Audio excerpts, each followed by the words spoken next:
Team India को मिला नुआ हेड कोच द्रविड़ पर गौतम गंभीर होती टीम इंडिया नुआ कोच एने औपचारिकता भाव में घोषणा करिछि बीसीसीआई संपादक जय शाह एने एक्स सूचना दे लिखिछन्ति गौतम गंभीर को टीम इंडिया हेड कोच भाव विधिवत भाव नियुक्ति प्रदान करा जायछि। से एबे टीम इंडिया राहुल द्रविड़ स्थान नेबे।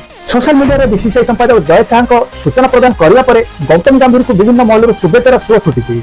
2024 टी20 विश्वकप पर राहुल द्रविड़ कार्यकाल मुख्य कोच भाव में शेष होती आगुरी बीसीसीआई नुआ कोच संधान प्रक्रिया आरंभ करथिला।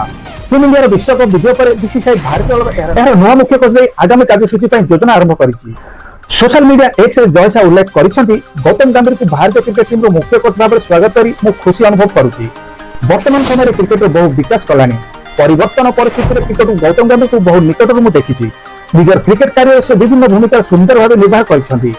गौतम गंभीर भारतीय क्रिकेट को आगू नेबार सठिक व्यक्ति बोली मोर विश्वास अछि बोली उल्लेख करिसेंति जय शाह।